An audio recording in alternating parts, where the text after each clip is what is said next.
یہ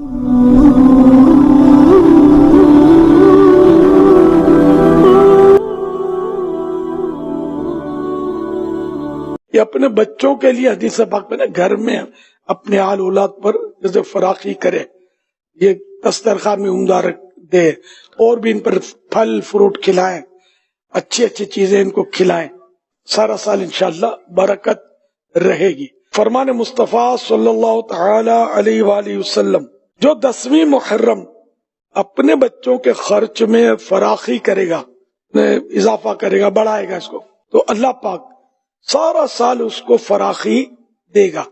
اب اگر باہر بھی اگر لوگوں کو کھلاتے ہیں تو منع تو نہیں ہے، ظاہر ہے یہ بھی ثواب کا کام ہے۔ اس کھلانے پلانے میں یہ دھیان رکھنا ہے کہ لوگ پھر کھلاتے پلاتے ان کو جو یا تو ڈھول باجے بجا رہے ہوتے ہیں یا جو ان کا تماشا دیکھنے کے لیے نکلے ہوتے ہیں، ان کو بانٹ رہے ہوتے ہیں، ان کے تو ہاتھ سے لے لینا چاہیے بس چلے تو۔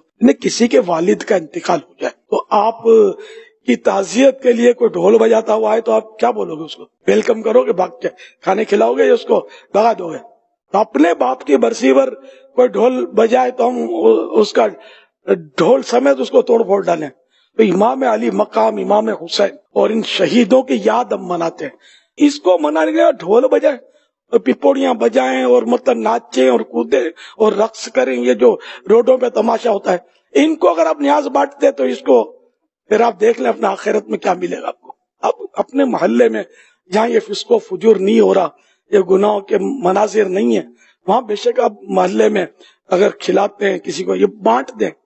ایسے بھی نہیں کھلانا نا کہ دری بچھا دیے، سارا روڈ جام کر دیا، جیسے جو لوگ کرتے ہیں بعض لوگ گلیاں جام کر دیتے، لوگوں کو نکلنے میں نیاز بٹ رہی ہے، دیگیں پک رہی ہیں، وہ کنات ڈال دی، ایسی دادا گیری بھی نہیں چلے گی، عاجزی۔ حقوق عامہ تلف نہیں ہونے، انسان بھی نکلے گا، گائے بھی نکلے گی، بکرا بھی نکلے گا، کسی کو آپ نے روکنا نہیں ہے۔ بانٹنے میں بھی بعض اوقات بڑی بد نظمیاں ہوتی ہے۔ ویسے غذا کا احترام ہے، کھانے پینے کی چیزوں کا، نیاز کا تو اس سے زیادہ احترام ہے۔ ایک نسبت ہو گئی امام پاک سے یا کسی بھی بزرگ سے، غوث پاک کی نیاز ہے، بے شک غریب نواز کی نیاز ہے، کسی کی بھی نیاز ہو تو اس کا احترام بڑھ جاتا ہے۔ اللہ کرے دل میں اتر جائے میری بات۔